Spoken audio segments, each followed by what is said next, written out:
Chapter 1. The Fight to the Death. The wolf pack was hungry. The ground was covered with snow. Nothing moved. There was nothing to eat. The she-wolf led the pack in their search for food. 3 male wolves kept close to her: a large gray wolf, an old wolf with one eye, and a 3-year-old. They all wanted to mate with her, but at that moment they could only think of food. The pack was very hungry, and if they did not find food soon, they would die. After many days of running across the snow, they finally saw a moose ahead of them. It was a large, strong animal, but the wolves attacked it.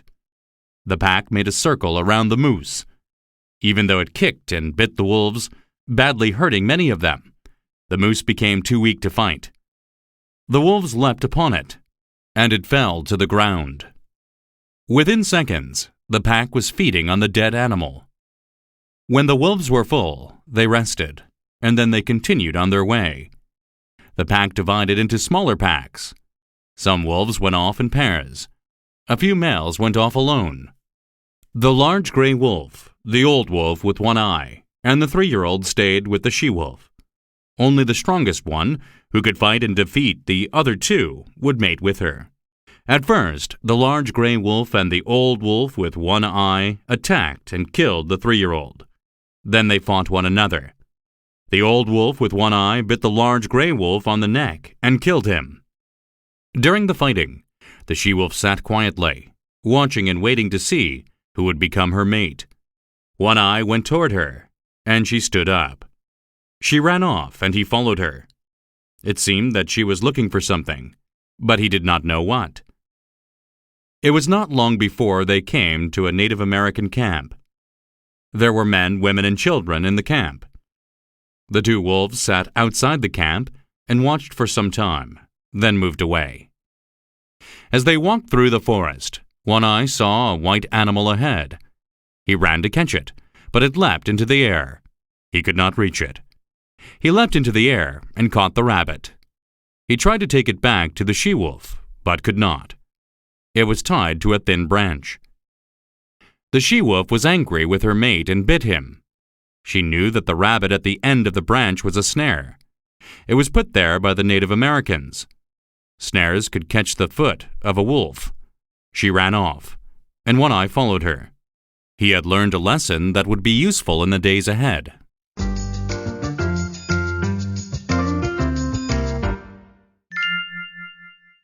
Chapter 2. The Cave. The she-wolf and One Eye walked for 2 days. She was still searching for something. They came to a river. It was still frozen. Soon the sun would start shining and the world would become warmer. He began to understand what she was looking for.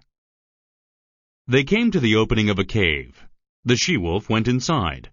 One Eye waited at the mouth of the cave and lay in the sun. The she-wolf walked deeper into the cave. It was larger inside than at the opening. It was warm and dry. The opening was small enough for her to stop anything dangerous from coming inside. She lay down and rested. She had found what she was looking for. One Eye entered the cave, but the she-wolf growled at him, and he quickly backed out again. He was hungry, and he went off to hunt. He found wild animals, but he could not catch them. He was away from the cave for many hours. When he returned, he heard noises inside. He did not know what they were. He tried to enter the cave, but the she-wolf growled at him angrily. She now had 5 wolf cubs. She was afraid that One Eye would eat them. She knew that male wolves sometimes ate their cubs. One Eye was not that kind of wolf. He knew he had to find food for his mate and her cubs. He set off to hunt again. Before long, he saw a small animal. It was big enough to eat, but as he moved toward it, it rolled itself into a ball. One Eye knew what it was. It was a porcupine, an animal with sharp spines. When it is attacked, it shoots these spines at its attacker. Many years before, One Eye had tried to catch a porcupine. It had shot a spine into his nose. He had been in pain for many weeks. He moved on and looked for other small animals to eat. He came to the river bank. A large water bird was standing there. One Eye leapt at it and caught it. He was hungry and began to eat the bird. He remembered the she-wolf and her cubs in the cave. She needed food. He picked up the dead bird and began to carry it back to the cave. He returned to where he had seen the porcupine. Another animal was watching the porcupine. It was a lynx. The lynx was waiting for the right moment to attack the porcupine. One-Eye decided to watch and see what would happen. The porcupine thought it was safe and began to unroll. As soon as it had unrolled, the lynx sprang forward and tried to bite it. The porcupine quickly rolled itself up again and shot sharp spines into the lynx. The lynx leapt into the air in great pain and then ran off. One-Eye saw that the porcupine was badly hurt. He waited. The porcupine was only half rolled up. One-Eye could see a good place to bite it, but he waited until he was sure the porcupine was dead. Then he picked it up and carried it back to where he had left the dead bird. He quickly ate the bird and carried the dead porcupine back to the cave. The she-wolf let him come in with the food. She knew now that he was not the kind of mate who would eat the cubs.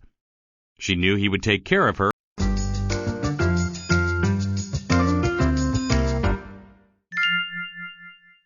Chapter 3. The Gray Cub. He was the only gray cub the she-wolf had. The other cubs had red in their hair. He was gray like his father. He was also the strongest cub. He showed more anger than his brothers and sisters. He made more noise. He was always trying to get to the light at the mouth of the cave. The she-wolf tried to keep him back and often hit him, knocking him down. He had to learn about hurt and danger. He learned many things in his first months of life.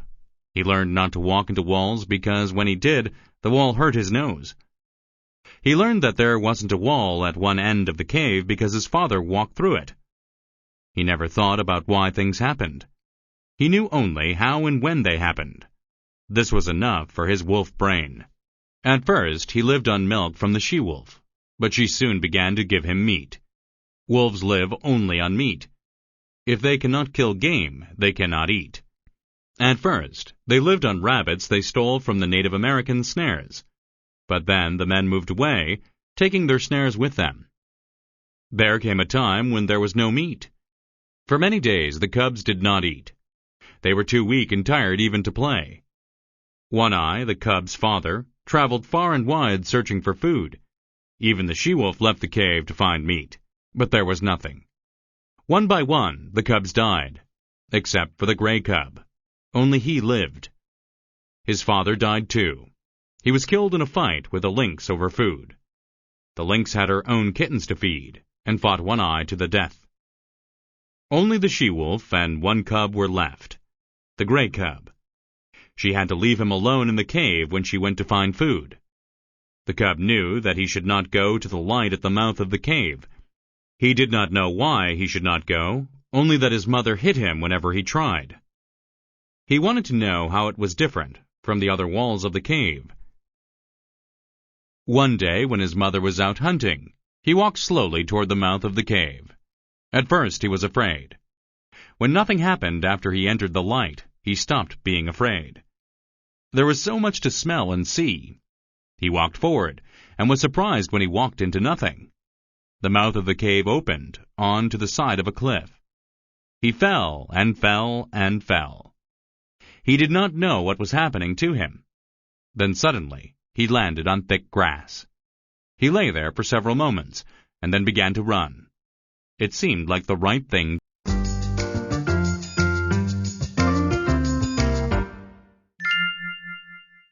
Chapter 4. The Law of Meat.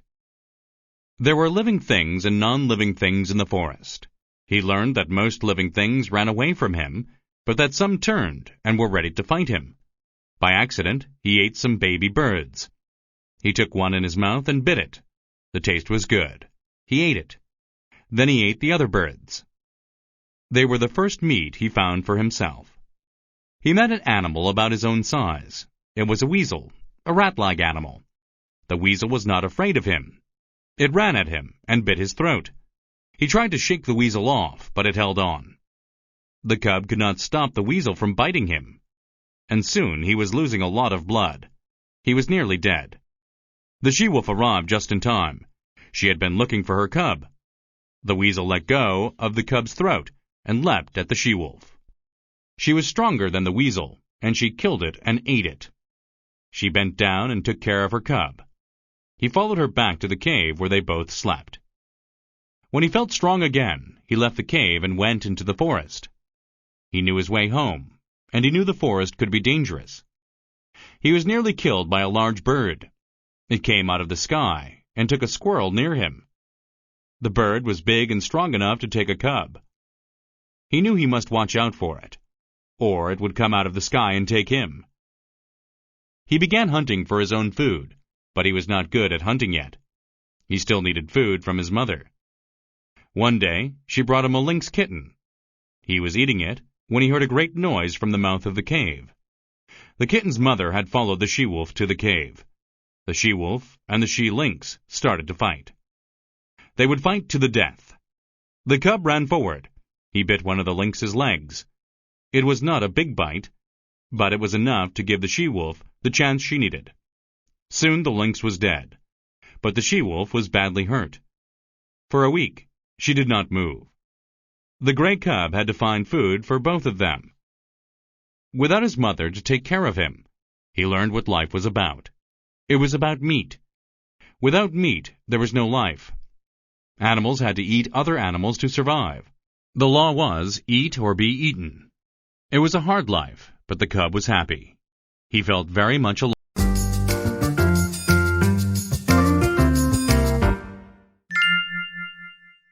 Chapter 5. The Makers of Fire. The cub suddenly found himself near a Native American camp. One of the men saw him and came toward him. The cub was so afraid that he could not move. The man bent down and stroked the cub. This made the cub angry, and he bit the man. The man hit him very hard, and the cub cried out loud. The she-wolf heard her cub's cry and came running to the camp to help him. Immediately, one of the men saw her and knew who she was. He shouted, "Kiche!" at her. This was her name, and she remembered it. She sat down and waited to be told what to do. The man said, "This animal was my brother's pet. When he died, she ran away. Her father was a wolf, but her mother was a dog. She learned to obey." He walked up to Kiche and stroked her. She was pleased. She seemed to remember the man that was stroking her. The men were very nice to her. She liked men. They fed her and were kind to her. She let the man put a rope around her neck. She was used to being tied up. The man looked at the cub. "He has very white fangs," he said to the other men. "We'll call him White Fang. We'll take him and his mother with us." Then many other men, women, and children arrived. They were moving camp. They were carrying everything they owned with them. They had dogs that also carried things. When the dogs saw Kiche and White Fang, they ran at them. Then the dogs started to fight. It was a bad fight. The men shouted at the dogs, but they would not stop fighting. They had to hit them with sticks and throw stones at them. At last they drove the dogs away from Kiche and White Fang. White Fang and his mother were tired from the fighting. The man who knew her looked at Kiche carefully. "She has many bites," he told his friends. "And so does the cub, but they will be all right. The dogs will soon accept them." The Native Americans moved off. Soon they came to a river. There were many tents there. White Fang had never seen a tent before. He went up to it to smell it. A woman came out of the tent. She bent down and stroked him. She turned him on his back and stroked his throat. At first, he did not like this. He felt afraid lying on his back with his paws in the air. But slowly he began to enjoy being stroked. The woman went back into the tent. A dog came up to White Fang. His name was Lip Lip. He was not much older than White Fang, but he was always fighting. He attacked White Fang, and soon the two animals were fighting. Kiche came up and attacked Lip Lip. Men came with sticks to stop the animals from fighting. Again, White Fang had bites that hurt. Later that day, some men began putting small branches and leaves into a pile. White Fang watched. He did not know what they were doing. Soon smoke came from the fire. White Fang had never seen fire before. He did not know what it was or what it could do. He went up to it to smell it. He put his nose into the fire. The pain was very bad. He ran away from the fire to Kitche. She knew what had happened and licked the burns. White Fang learned that men could make this thing that hurt so much. He believed that they were all powerful.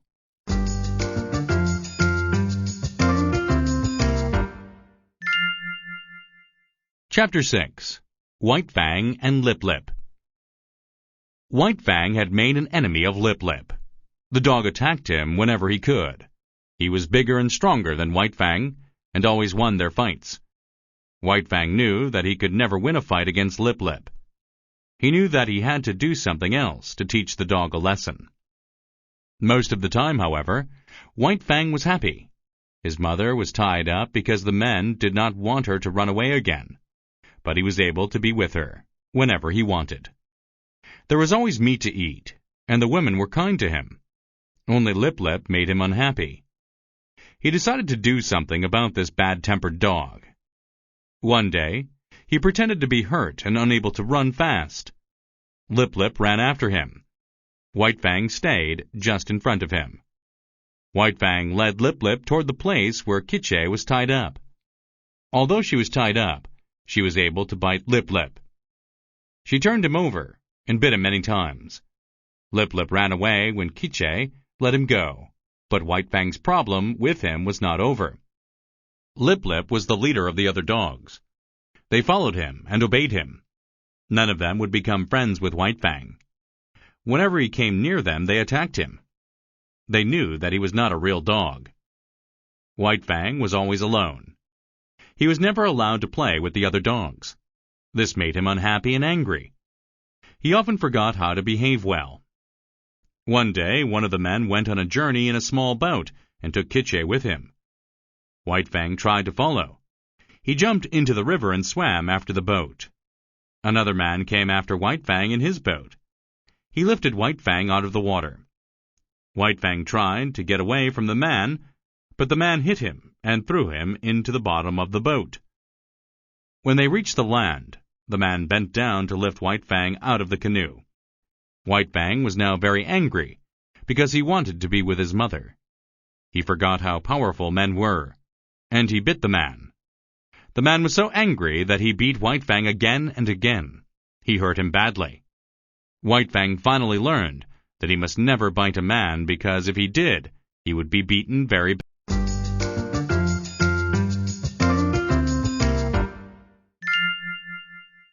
Chapter 7. Alone. At the end of summer, the Native Americans began to pack up their camp. It was time to move on. White Fang knew something different was going to happen. He decided to hide. He found a good hiding place near the camp and waited there. The men called to him, but he did not obey. They came looking for him, but did not find him. He waited in his hiding place, shaking because he was afraid. He believed that if they found him, he would get a beating. At last they went away. White Fang was alone. Now he began to be really afraid. He had no mother to care for him. There were no men to throw him food. There was no warm tent to sleep in. There was only the forest, full of strange noises and movements. Suddenly the moon went behind a cloud. White Fang was in darkness. There was a movement behind a tree. He wondered if it was a lynx, the same animal that had killed his father. He started to run. He did not know where he was going. He only knew that he had to keep moving. After many hours, he came to where the Native Americans had camped the night before. There was no one there, but White Fang could smell men. He followed where his nose led him. For more than 30 hours, he ran without stopping. He ran along the riverbank and through icy streams that flowed into the river. He pushed his way through thick bushes. He became wet, cold, and very tired. He sat down and looked up at the sky. He opened his mouth and howled. It was his first real wolf howl. White Fang was too young to understand that man knows how to cross rivers, so he did not try to cross the river. It was lucky he did not cross it, because the Native Americans set up their new camp on the same side of the river. At last, White Fang came to it. He saw the smoke from their fires. He smelled the cooking meat. He heard them talking. More than anything, he wanted to go back to the camp, where it was warm and there was food. He knew he had been wrong to run away. He was sure he would get a beating. Keeping low to the ground, he moved slowly into the camp. The man who had looked after him and beat him often was sitting by the fire. White Fang moved very, very slowly toward him. He expected a bad beating, but the man looked up and tore a piece of meat from his own meal. Then he threw it to White Fang. The cub ate it quickly, then lay down in front of the fire and closed his eyes. He was safe and back.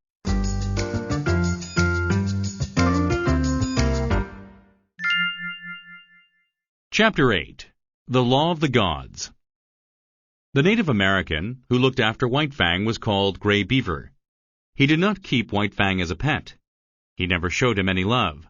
To Gray Beaver, White Fang was an animal who could be useful and nothing more. When White Fang behaved well, he was fed meat. When he behaved badly, he was beaten. To White Fang, Gray Beaver, and all the other men were like gods. They had power over him. They had to be obeyed, or they would beat him. White Fang did not get love from them. He did not expect it. He only asked for meat and a warm place to sleep. He had not known love since his mother Kitche had left. He had no friends among the dogs. Lip Lip was his enemy and the leader of the other dogs, who all obeyed him. White Fang never played with other dogs. He was always alone. The time came for the tribe to move camp again. This time, they loaded their tents and everything they owned onto a large sled. Then they used the dogs to pull this sled. The dogs were tied together with ropes. The leader of the dogs was Lip Lip. He was at the front of the pack. As they pulled the sled, the other dogs only saw Lip Lip's back. It was as if he was running away from them. They lost their fear of him and turned on him, as he had turned on them. After the other dogs lost respect for Lip Lip, they needed a new leader. They would have been happy to let White Fang be the leader, but he did not want to lead the pack. He was a strong, often angry animal whose only wish was to obey Gray Beaver, his god. He was a good sled dog because he was strong and always obedient. One day the tribe camped near a village. White Fang went into the village and saw a boy cutting up meat. A piece of the meat fell to the ground. White Fang took it. The boy picked up a large stick and began to walk toward White Fang, shouting at him. White Fang backed away between two tents. Behind him was a wall of earth. He could not get away. He was trapped. Almost without thinking, he leapt at the boy and knocked him down. Then he bit the boy. He was afraid, so he ran back to camp. He knew he had done wrong. He had broken one of the laws. Man must not be attacked. He expected Gray Beaver to beat him, but when the boy's angry parents came to tell Gray Beaver what White Fang had done, Gray Beaver sent them away. The next day, Mitsaw, Gray Beaver's son, was collecting sticks in the forest. The boy whom White Fang had bitten came into the forest with other boys from the village. They attacked Mitsaw. White Fang knew what he had to do. He ran at the boys, and within seconds they were running away, bleeding from his bites. When Gray Beaver arrived and saw what White Fang had done, he gave him as much meat as he could eat. White Fang learned from this that it was his work to protect Gray Beaver and the other people in their tribe. In return, they would feed him and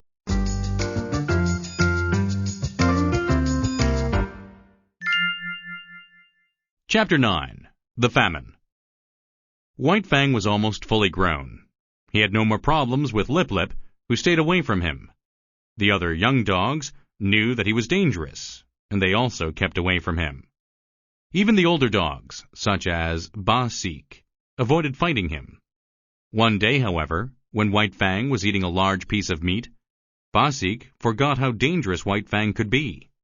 He ran at White Fang and tried to steal the piece of meat. White Fang attacked him and drove him away. Then, as if remembering that Basik could also be dangerous, White Fang moved away. Basik then made a bad mistake. Thinking that he had won the fight, He tried again to steal the piece of meat. White Fang attacked him again, and did not just drive the older dog away. He bit him many times, and tore one of his ears badly. Bosik knew he was beaten and went away. A short time after this, White Fang went with Grey Beaver to visit another village. Quiche was there with her new cubs. White Fang remembered who she was, his mother. He ran up to her, but she did not remember him. She-wolves do not remember their own cubs' smell after a time. She thought he was a dangerous wolf trying to take her cubs. She attacked White Fang, biting him badly. The months passed, and White Fang grew bigger and stronger. All the dogs were afraid of him. He was always alone, or with his god Beaver. When White Fang was 3 years old, there was a bad famine. There was nothing to eat. The dogs began to eat other dogs. Then the men began to eat their dogs. Afraid, the dogs ran off into the forest, where they sometimes died of hunger. White Fang, too, went into the forest. He was able to catch small animals such as squirrels, better than the dogs could. He was a quarter wolf and had learned how to hunt when he was a cub. He was even able to kill an old wolf, weakened by hunger. One day, while he was trying to find food in a village, he saw Lip Lip. He attacked him, and they fought for a long time. White Fang was stronger now and killed Lip Lip. That dog would never trouble him again. There were no people or any food in the village, and he moved on. He traveled for many days until he came to another village. This one was different. There was the smell of food. There were the sounds of happy people and animals. Grey Beaver was not there, but his wife, Clucooch, was.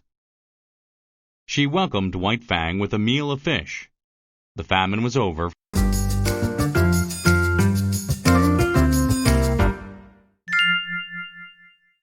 Chapter 10. Sled Dog. White Fang was the lead dog of the pack that pulled the sled. He stopped running when he was told to stop, and started when he was told to start. The other dogs had to follow him. If they did not, Grey Beaver hit them. The dogs hated White Fang because he was the leader and because he was stronger than they were. The only way they could protect themselves from his anger was by fighting him in a pack. A dog on its own had no chance. There came a time when Grey Beaver decided to visit a place where there were white men. This was the time of the gold rush in the Yukon. White men came from all over North America to look for gold. They came by boat on the Hudson River as far as Fort Yukon. They left their boats there and continued on foot, with their dogs, to the gold fields. Grey Beaver had many things to sell to them. He had furs, shoes, and clothing made of animal skins. He stayed at Fort Yukon for many days and became rich from selling things to the men who were looking for gold. The dogs these men brought with them were not like the dogs of the Native Americans. They were smaller and weaker. They were not as brave. They did not fight in packs. White Fang attacked and killed many of them. Other dogs from their tribe also killed the white men's dogs. One white man had a gun. He shot and killed 6 of Grey Beaver's dogs. He did not kill White Fang, however. White Fang was clever enough to keep out of his way.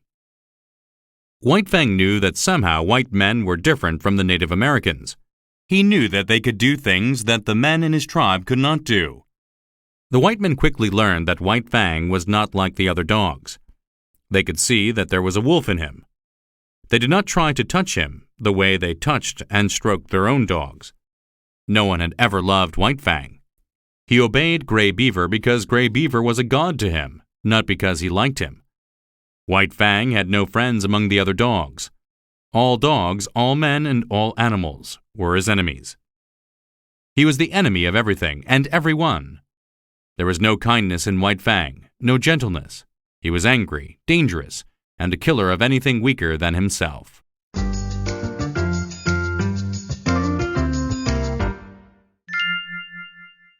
Chapter 11. The Mad God. Some of the white men had lived at Fort Yukon for several years. They thought themselves to be more important than the newcomers who arrived on the boat. They liked to watch the Native Americans' dogs, especially White Fang, attack and kill the newcomers' dogs. They thought this was a fun sport. One of these men was called Beauty. The other men called him Beauty because he was a very ugly and a very bad man. He liked to watch White Fang kill smaller, weaker dogs. Beauty had a small head and a big body, and he was weak and dirty. He was not brave at all. He did many of the worst jobs in the town. He also did most of the cooking. This was the only job he could do well. Beauty asked Gray Beaver to sell White Fang to him. At first, Gray Beaver would not sell White Fang. White Fang was too useful, and Gray Beaver did not need the money. But after several months, Gray Beaver had spent most of his money. One day, Beauty said he would give Gray Beaver many bottles of whiskey for White Fang. Gray Beaver liked whiskey too much to say no.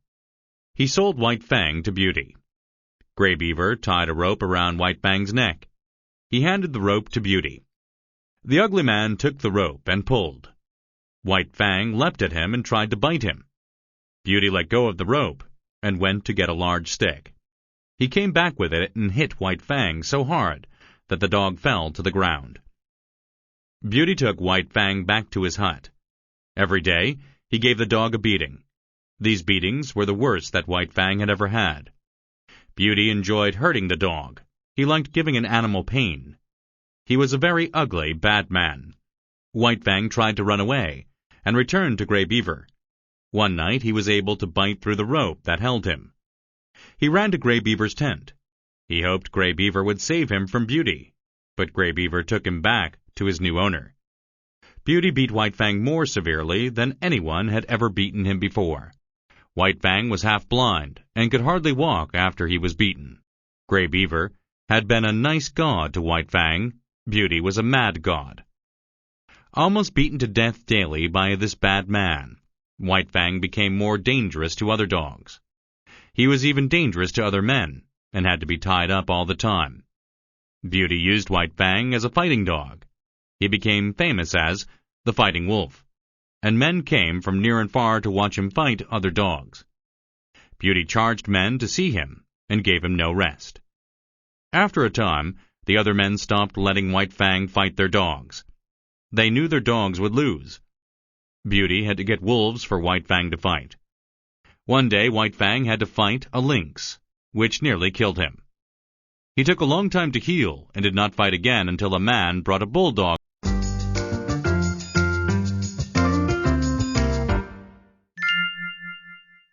Chapter 12. A New God. The bulldog's name was Cherokee, and his owner was Tom Keenan. As soon as he arrived, all the men knew there would be a fight between Cherokee and White Fang. Beauty was sure White Fang would win, and so were many of the men. They began to bet on the fight. Beauty was sure he would win a lot of money. At first, it looked as if White Fang would win easily. Although Cherokee was a big dog, he was not tall, and his body was on short legs and near the ground. He could not move as fast as White Fang. White Fang expected him to fight the way other dogs fought. They attacked one another, bit, and then held on. At first, Cherokee did not fight this way. When White Fang attacked, Cherokee moved back, and White Fang found it difficult to bite him. Then, when White Fang did bite him and held on, Cherokee did not try to escape. Even though he was bleeding and his ear was torn, he let White Fang hold on. He turned around in circles, while White Fang held on. White Fang did not understand this dog. Cherokee did not seem to care that he was bleeding. White Fang attacked him again and again, but the bulldog did not attack or try to run away. It was as if he was waiting for his chance and would let White Fang hurt him until this chance came. At last, Cherokee's chance did come. White Fang leapt at Cherokee. Cherokee lay down. White Fang passed over his head. Cherokee bit White Fang's throat as he passed over him. White Fang tried to shake Cherokee off, but now the dog held on. It did not matter what White Fang did. The bulldog held on, biting deeper and deeper into his throat. Soon, White Fang was lying on his back with Cherokee standing over him, his teeth deep in his throat. Blood poured from him. Beauty walked toward the two dogs. He began kicking White Fang to make him fight. But the dog had lost a lot of blood and was very weak. The men who had bet money on Cherokee were shouting. They were happy. Beauty was very angry. He kept kicking White Fang. While this was going on, two men arrived on a sled pulled by dogs. One was called Scott, and the other was called Matt. Scott hurried toward Beauty. "Stop that!" he shouted. Beauty continued kicking White Fang while Cherokee kept holding on. Scott was very angry.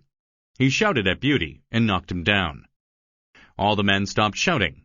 They knew the dog fight was over, and there would be a fight between two men. Beauty stood up and shouted at Scott to mind his own business. Scott knocked him down again. Beauty was not a brave man, so he did not try to fight Scott. Scott had heard about White Fang. He knew he was one of the best lead sled dogs ever. "I'll buy that dog from you," he told Beauty. $150. "He's worth more than that to me," Beauty shouted. "I want $300. "You'll take 150, Scott said. He bent down and tried to separate the two dogs, but the bulldog still held on. Scott shouted at Tom Keenan to help him.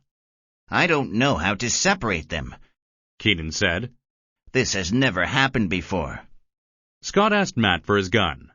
He began to push part of the gun into the bulldog's mouth as he tried to open it. "Don't break his teeth," Keenan shouted.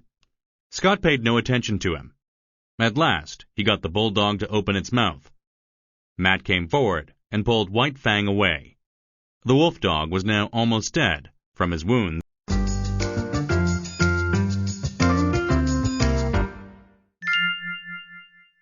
Chapter 13. Learning to Love. White Fang slowly got better, and during this time he did not let anyone near him. "He's going to be useless," Scott said to Matt. "I've wasted my money. I'll waste more on meat for him if I keep him. I'll get my gun and shoot him." "Give him more time," Matt said. "He doesn't like you because of that man Beauty. He needs to learn that we won't hurt him." Slowly he walked toward White Fang. Immediately the dog leapt at him, and his teeth tore at Matt's hand. "I told you he was useless," Scott said. "We can't keep him." "That was my fault," Matt said. "I should have waited. Let's give him more time." Scott agreed. A few days later he tried to touch White Fang. He, too, got badly bitten. Instead of making him angry with the dog, however, this helped Scott understand White Fang better. Now Matt wanted to shoot the dog because he thought White Fang was too dangerous, but Scott wanted to keep him. "His wounds are almost better," Scott said.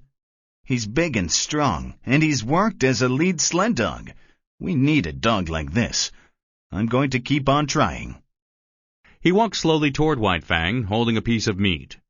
When he was quite near the dog, he dropped the meat on the ground and walked away from it. White Fang looked at it. He looked at Scott. He moved toward the meat, expecting Scott to hit him. When Scott did not move, White Fang moved closer to the meat. He still expected Scott to hit him, but Scott did not move. White Fang ate the meat. The next day, Scott held the meat in his hand when he offered it to White Fang. The dog would not take it, so Scott left it on the ground. The same thing happened for many days. Finally, White Fang was not afraid of Scott and took a piece of meat from his hand. Scott let White Fang do this several times. Then he walked up to him without any meat in his hand. He put out his hand and touched White Fang. The wolf in White Fang wanted to bite the hand, but the dog in him wanted to obey the man. White Fang growled, but he did not bite. Every day Scott touched the dog. White Fang began to like being touched. He began to like this god who gave him meat, touched him gently, and never beat him. He knew that this god was different from all the others. As the days passed, White Fang began to love Scott. Then Scott went away. White Fang did not understand why this god that he had such strong feelings for did not come to him. He stopped eating. He lay quietly, without moving. He was very sad because Scott never came. Matt wrote a letter to Scott. He told him that if he did not come back very soon, White Fang would die. When Scott returned, he walked up to White Fang. For the first time in the dog's life, he wagged his tail. Scott gave him meat, and he ate it immediately. That night, while Scott and Matt were talking in their hut, they heard a noise. They ran outside. White Fang, who was allowed to walk free, was biting the arm of a man. Scott ran forward. The man was Beauty. White Fang was trying to kill him. Scott pulled White Fang off Beauty. "You tried to steal him!" Scott shouted at Beauty. "Go away and never come back. If you do, I'll let White Fang do what he wants to you." Beauty went away. Scott stroked White Fang. The dog.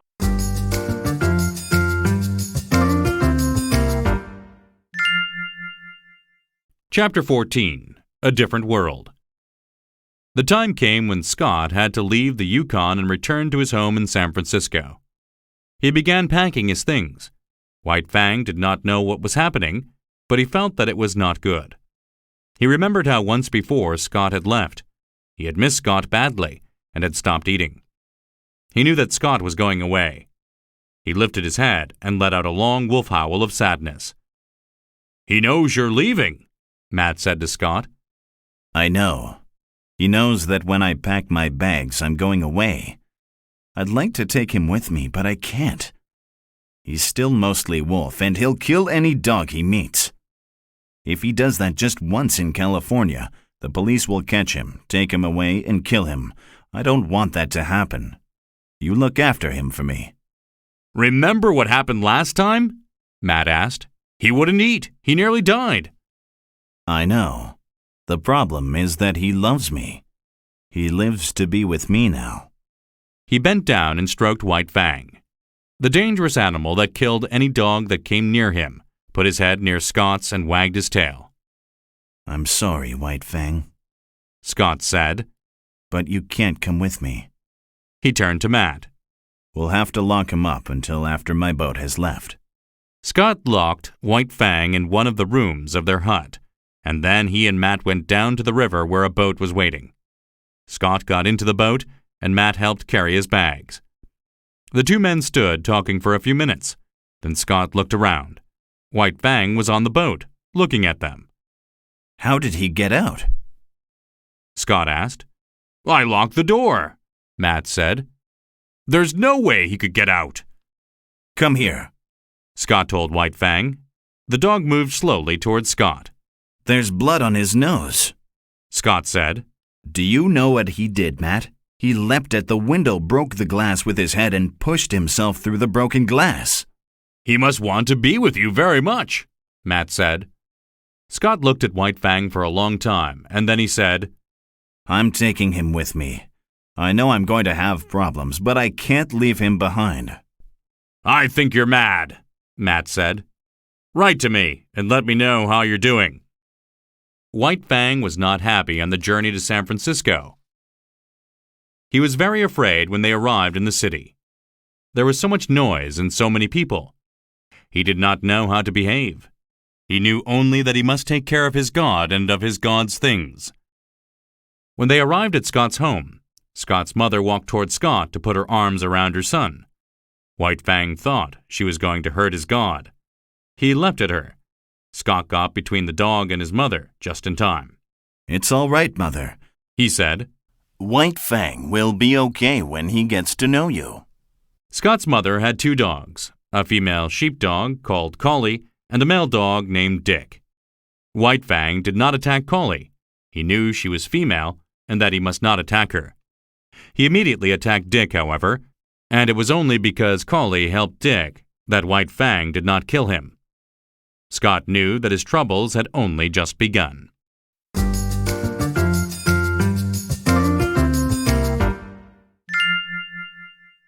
Chapter 15. The Last Fight. Life was very different at Scott's home.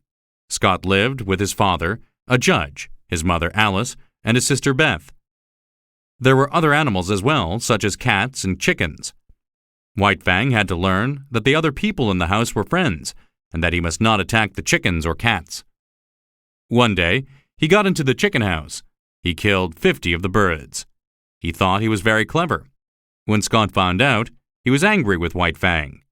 He did not beat him badly, but he pushed his head at the dead birds and hit White Fang at the same time.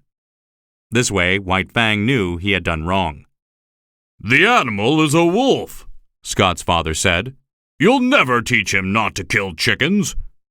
"He won't attack another chicken," Scott said. "Will you make a bet with me?" The judge agreed, and the two men had a bet. "I'll lock White Fang in the chicken house," Scott said. "He can stay there all night. In the morning, not one chicken will be dead." And this was what happened. White Fang behaved as if there were no chickens in the chicken house. He had learned his lesson. Shortly after Scott came back home from the Yukon, a dangerous man escaped from prison. His name was Jim Hall, and he had killed many men. He wanted to kill the judge, who had sent him to prison. This was Scott's father. By this time, everyone in Scott's family liked White Fang. They felt safe with him because he knew them. They were also his gods.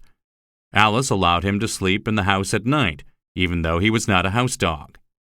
One night, shortly after Jim Hall escaped, he got into the house. He had a gun, and his plan was to shoot the judge while he slept. However, White Fang heard a noise and went to see what it was. He saw and smelled a strange man.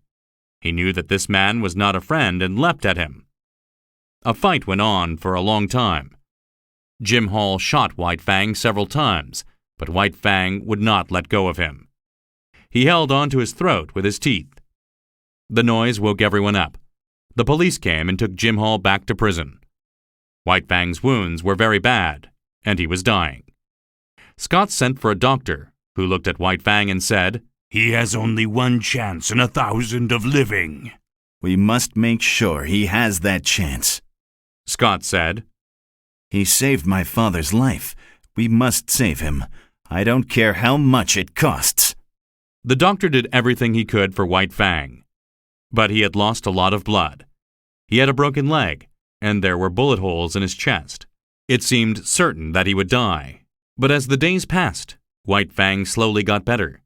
He lived, but he could not fight again. He lived the rest of his life quietly with Scott and his family, a much gentler and much loved wolf dog. "That man is giving that dog a bad beating." "It's cruel. I don't care what the dog has done wrong. No animal should be beaten like that. Stop that! Stop it! You mind your own business. Stop it! What has the dog done wrong? He cost me money. He let that bulldog beat him. Bulldogs never let go. That's why people keep them. Now stop hitting your dog." "He's not a dog. He's a wolf." "I warned you." "Matt, take hold of the dog. Be careful. He's hurt, but he may still bite you. He's afraid, and frightened dogs often bite." "I'll tell the police what you've just done to me." "If you do, I'll tell them what you were doing to your dog. How much do you want for him?" $300. "That's too much." "He's a good sled dog. His name is White Fang. He'll lead the others." "I'll give you $150 for him." "That's not enough." "It's all you are going to get." "Come on, Matt. Bring the dog. We've nothing more to say to this man." "What will you do with the dog? He's at least half wolf. You'll never tame him." "Oh, yes, I will. He just needs a little love." "Are you okay?" "You're right. I'll never tame him. I'd better shoot him before he kills somebody." "Don't do that yet, Scott. Give him a chance. He's been badly beaten. He needs time to learn that you won't hurt him." "I must go back to San Francisco for a few weeks. I'll work hard to make White Fang trust me before I go. But what will happen to him while I am gone?" "I'll look after the dog for you." "Okay, but be careful." "It's good to see you. Did you have a good journey?" "Very good." "Was everything okay at home?" "Yes, my parents and sister are all well. Where's White Fang?" "I'm afraid I have bad news." "What's happened? Has he attacked someone?" "Nothing like that. He won't eat. He's so thin you can hardly see him. He just sleeps all the time." "Is he ill?" "He misses you. You spent a lot of time with him. You gave him love. He's never had love like that before. He lives to obey you and to be with you. When you are not here, life has no meaning for him. I had no idea. I really care about White Fang, but I have to go back to San Francisco and stay there, Matt. White Fang will die if you don't take him with you. You're right, but I don't know what he'll be like there. It's a noisy city full of people. He may be all right, but it's possible that he won't be able to behave. What kind of dog is that, Scott? He's half dog and half wolf. I think he's dangerous. He looks as if he is going to attack us. He'll get used to you. Don't go near him for a while. I'll keep him tied up until I'm sure he won't hurt anyone. Why do you want an animal like that? You've got a dog. Collie is a lovely dog. She's not going to like White Fang. She'll attack him. He'll kill Collie. No, she's a female. He won't attack a female dog. He'll kill the chickens if you don't keep him tied up all the time. I'll teach him not to. You can have a month to teach him how to behave. If we have any trouble with him after that, he must go. I agree. Do you understand, White Fang? You must learn how to behave with people. Do you think you can do that? I'm willing to make a bet that he'll be a good dog.